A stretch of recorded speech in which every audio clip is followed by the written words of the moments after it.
In September 1940, Hitler commanded his air force, the Luftwaffe, to wreak death and destruction on Britain.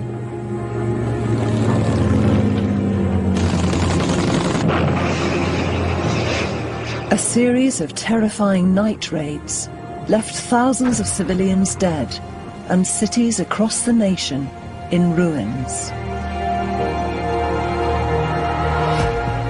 But while the rest of the UK prepared for German attacks, the citizens of Belfast, governed by a complacent administration at Stormont, believed they were beyond the Nazis' reach. Belfast was the least well-protected major porter city in the United Kingdom. We thought we were away from it all because we thought the Germans couldn't fly their planes as far. But in spring 1941, the Luftwaffe were preparing for a major aerial attack. Their target? Belfast. And the impact on the unprepared citizens living there was catastrophic. Over the course of 3 hellish raids, Belfast faced an onslaught which would strike at the very heart of the city, changing it and the lives of those who lived in Belfast forever.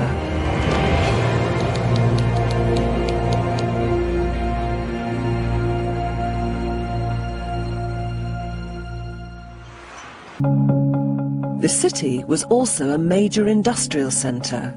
A network of factories and engineering works dominated the port. Harland & Wolff shipbuilders, Short & Harland aircraft factory, Rank flour mill, Mackey's foundry, York Street Mill and McHugh Dick's timber yards.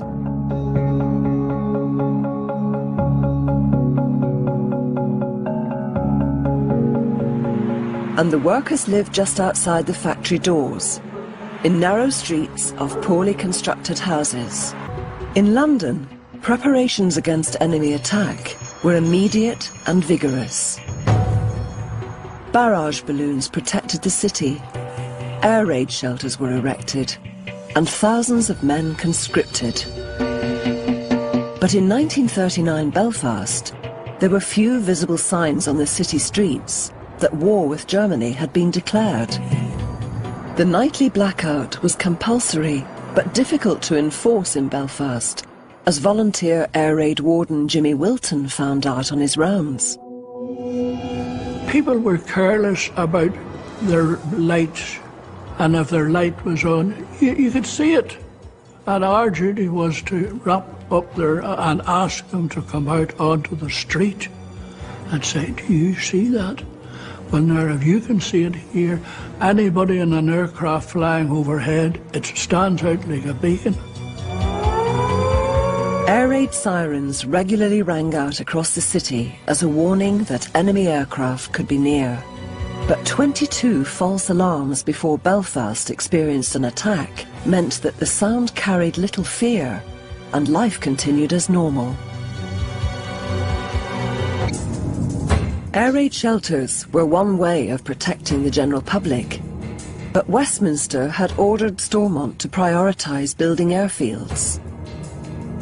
So a year into the war, there were only 200 public shelters in Belfast to hold a population of 500,000. Belfast was also poorly defended in comparison to the rest of the UK.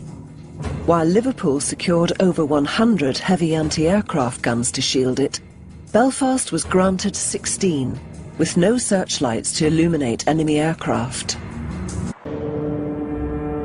As secret files prepared by the Luftwaffe reveal, Belfast was one of them.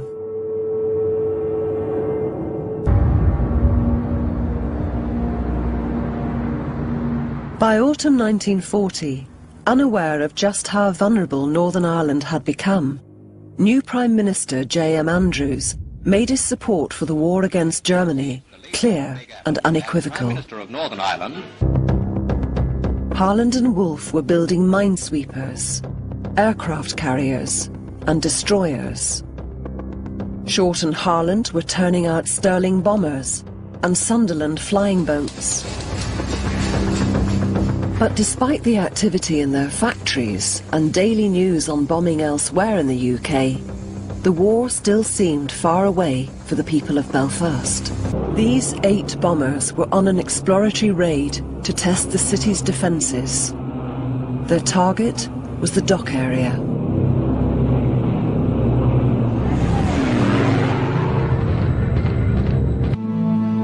The following day, 10-year-old Kathleen Regan witnessed the devastating aftermath of the raid in streets close by.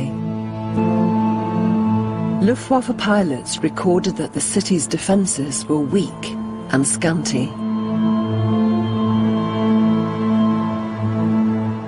The ease with which they'd carried out this first raid encouraged German command to begin planning another mission.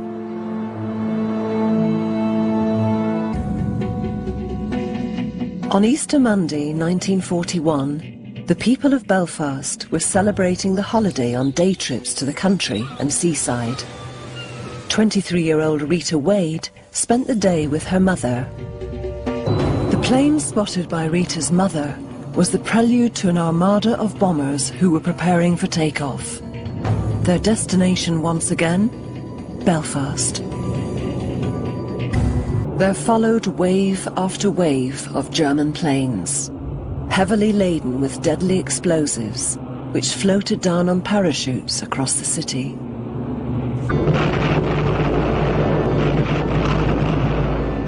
Belfast's industries were the Luftwaffe's primary target, but it was the surrounding residential areas which suffered most.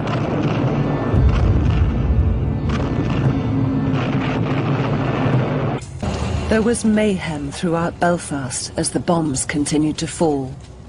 The 17 anti-aircraft guns stationed in open ground across the city were no match for the Luftwaffe bombers.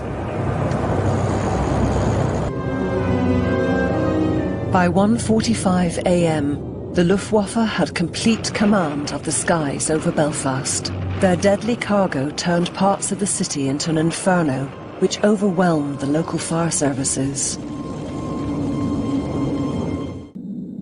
As dawn broke on the morning of Easter Tuesday, the people of Belfast were in a profound state of shock.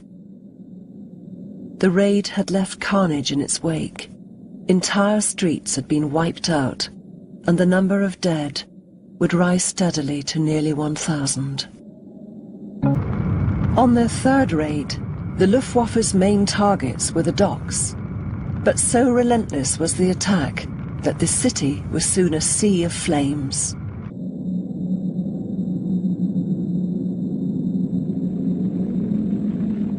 Unlike the previous raids, Belfast city centre now experienced the full brunt of a Luftwaffe attack.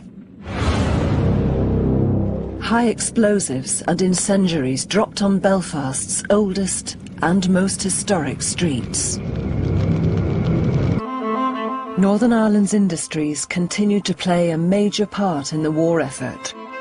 So much so that a victorious Churchill wrote to Stormont in 1945 declaring, "But for the loyalty of Northern Ireland, we should have been confronted with slavery and death, and the light which now shines so strongly throughout the world would have been quenched." But the price paid by the people of Belfast and Northern Ireland was a heavy one. And 70 years on, the impact still lingers within those who experienced the Belfast Blitz.